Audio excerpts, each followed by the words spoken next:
अस्सलाम वालेकुम नाजरीन, कैसे हैं आप सब लोग। उम्मीद है कि आप सब खैरियत से होंगे। मैं हूं आपका मेज़बान परवेज़ इकबाल। आज 24 अगस्त और सोमवार का रोज़ है। जैसा कि आप लोग जानते हैं कि मैं आप लोगों के लिए लेके आता हूं यूरोप भर से अहम खबरें। आज के इस खबरनामे में हम बात करेंगे स्पेन के सूबे कातालोनिया में मज़ीद पाबंदियाँ आयद, जबकि सूबे में कोरोना केसेस सामने आने का सिलसिला जारी है। यूरोपीय मुल्क जर्मनी में आज जश्न, जबकि फ्रांस के लिए आज का दिन अच्छा साबित ना हुआ। यूरोपीय मुल्क इटली से अच्छी और बुरी खबरें, जबकि बरतानिया के वजीर आजम ने कौम को क्या पैगाम भेजा है। यूनान ने तुर्की के साथ कशीदगी के बाद जंगी मशकों का आगाज कर दिया। इसके अलावा हम वीडियो के आखिर में आपको बताएंगे कि स्पेन में तारकीन वतन के हवाले से एक बुरी खबर है, आपके साथ शेयर करेंगे। लेकिन सबसे पहले आपसे गुजारिश करते हैं कि अगर आपने अभी तक हमारे चैनल को सब्सक्राइब नहीं किया तो फौरन सब्सक्राइब कर लें। इसके अलावा अगर आपको हमारा ये वीडियो पसंद आए तो इसे लाइक और शेयर लाजमी कीजिएगा। यूरोपीय मुल्क जर्मनी में आज जश्न का समा है, क्योंकि जर्मन क्लब बायर्न म्यूनिख ने चैंपियन लीग का फाइनल जीत लिया है। जी हाँ नाज़रीन, इतवार को छठी बार इस क्लब ने चैंपियन लीग का फाइनल जीता है। वो वाइट टीम है जो लीग के दौरान मसलसल अपने तमाम मैच जीती है। फ्रांसीसी क्लब पीएसजी ने जीतने की बहुत कोशिश की, लेकिन किस्मत ने उनका साथ नहीं दिया। फतह हरकार जर्मनी के क्लब के हिस्से में आई। उधर जर्मनी गुज़िश्ता 24 घंटों में कोरोना वायरस के तस्दीक शुदा वाक़यात में 711 का इजाफा हुआ है, जबकि 3 हलाकतें भी रिपोर्ट हुई हैं। गुज़िश्ता रोज़ के मुकाबले में जर्मनी में कोरोना के केसेस जो हैं उनमें भी कमी आई है। यकीनन ये जर्मनी के लिए एक अच्छा दिन है। उधर जर्मनी तमाम रियासतों के वज़ीर सेहत आज मुलाकात करेंगे, जिसमें कोरोना को रोकने के लिए मुख्तलिफ पाबंदियों पर गौर किया जाएगा। उसके बाद बात करते हैं फ्रांस की। फ्रांस के लिए आज का दिन कुछ अच्छा साबित नहीं हुआ। फ्रांस के दारुल हुकूमत में फुटबॉल क्लब पीएसजी के चैंपियन लीग हारने के बाद शायकीन गुस्से में आ गए। उन्होंने हंगामा राई की, मुख्तलिफ जगह पर कारों को आग लगा दी गई, जबकि कई दुकानों के शीशे तोड़ दिए गए। अब तक की इत्तलात के मुताबिक इस सिलसिले में पुलिस ने 148 मदाओं को गिरफ्तार कर लिया है। दूसरी तरफ कोरोना के हवाले से भी आज का दिन फ्रांस के लिए अच्छा नहीं है।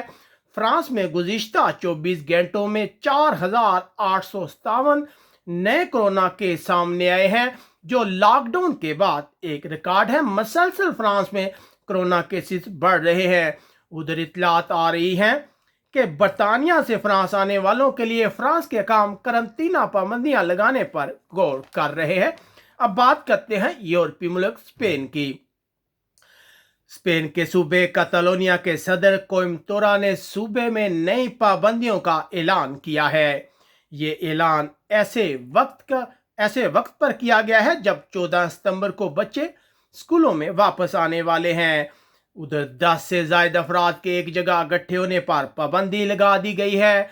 तमाम अवामी और निजी जगहों पर 10 अफराद इकट्ठे नहीं हो सकते। याद रहे कि बच्चों की स्कूल वापसी के हवाले से मुख्तलिफ खदशात पाए जा रहे हैं। उधर हकाम का कहना है कि 15 सितंबर से 15 नवंबर के दरमियान स्कूलों में लगभग 5 लाख कोरोना टेस्ट होंगे। अब बात करते हैं सूबे कातालोनिया में कोरोना केसेस की। कातालोनिया में गुज़िश्ता 24 घंटों में 1,776 अफराद में कोरोना की तस्दीक हुई है, जबकि कोई हलाकत नहीं हुई। देखा जा रहा है कि एक बार फिर सूबे कातालोनिया में जो कोरोना केसेस है उनमें मसलसल इजाफा हो रहा है। उधर मैड्रिड में हकाम का कहना है कि कोरोना वायरस पर पाबंदियों के बगैर अवाम रजाकाराना तौर पर एहतियात करके कोरोना को शिकस्त दे सकते हैं। गुज़िश्ता रोज मैड्रिड के हकाम ने लोगों से अपील की थी कि वो बिला ज़रूरत घरों से बाहर ना आए। उधर एक अच्छी खबर है कि स्पेन के हकाम को इर्ते की स्कीम के लिए पैसे अदायगी करने के लिए यूरोपीय यूनियन से अमदाद मिलने की उम्मीद है। यकीनन ये एक अच्छी खबर है। अब खबर शामिल करते हैं यूरोपीय मुल्क इटली से।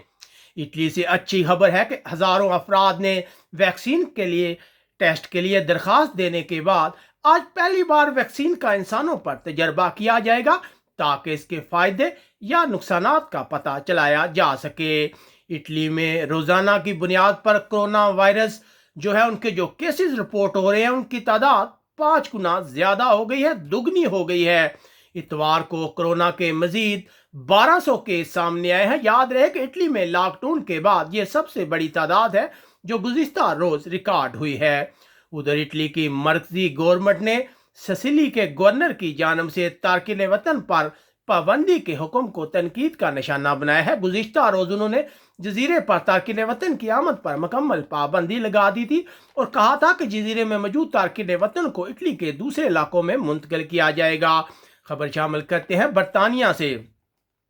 बरतानिया के वज़ीर आज़म बोरिस जॉनसन ने वालिदैन के नाम अपने पैगाम में अपील की है कि वो बच्चों को स्कूल लाजमी भेजें। उन्होंने कहा है कि बरतानिया में बच्चों के लिए स्कूलों में कोरोना का खतरा बहुत कम है। उन्होंने बच्चों को महफूज बनाने के लिए किए गए इकदाम करने पर स्कूलों का भी शुक्रिया अदा किया। याद रहे कि स्कॉटलैंड में बच्चों के स्कूल खुल गए हैं जबकि इंग्लैंड और वेल्स में बच्चे सितंबर में वापस आएंगे। उधर स्कॉटलैंड से इतलात आ रही है कि स्कॉटलैंड में स्कूलों में मास्क पहनने के मतलब नए कानून बनाने पर गौर किया जा रहा है। अब जिक्र करते हैं यूरोपीय मुल्क यूनान का। यूनान में कोरोना के रिकॉर्ड केसेस सामने आने के बाद आला साइंसी मशीर अब हफ्ते में 2 बार ब्रीफिंग दिया करेंगे जिसमें वो आवाम को कोरोना की सूरत हाल से आगाह करेंगे। गुज़िश्ता रोज 284 कोरोना केस सामने आए थे। आज के दिन भी मजीद बड़ी रफ्तार में केसेस सामने आने की उम्मीद जाहिर की जा रही है। उधर यूनान ने सोमवार को कहा है कि उसकी बैरिया और फजाइया मशरकी बहरे रूम में मशकें करेगी जहां तुर्की तेल और गैस की तवक्को कर रहा है। हालिया दिनों में तुर्की और यूनान के दरमियान कशीदगी मसलसल बढ़ रही है। अब शामिल करते हैं स्पेन से रिलेटेड तारकिन वतन के हवाले से एक खबर। यूरोपीय मुल्क स्पेन से इतलात है कि वो तारकिन वतन को रोकने के लिए दुनिया की सबसे बड़ी दीवार तमीर करेगा। शुमाली अफ्रीका के चारों तरफ 10 मीटर ऊंची और 32 फुट दीवार तमीर करेगा। ये दुनिया में तारकिन वतन की सबसे बड़ी दीवार होगी। इससे पहले अमेरिकी दीवार जो है वो 30 फुट पर खड़ी है। जुमेरात के रोज तकरीबन 300 अफराद ने इस रास्ते से स्पेन में दाखिल होने की कोशिश की थी जिसमें इस हंगामा राई में बहुत से अफराद जख्मी भी हुए थे। उम्मीद है आपको हमारी ये नशरियात पसंद आई होंगी। अगर आपको हमारा ये वीडियो पसंद आए तो हमारे चैनल को सब्सक्राइब और वीडियो को लाइक और शेयर करना मत भूलिएगा। अपने मेज़बान परवेज़ इकबाल को इजाज़त दीजिएगा। अपना बहुत ख्याल रखिएगा। अल्लाह हाफिज़।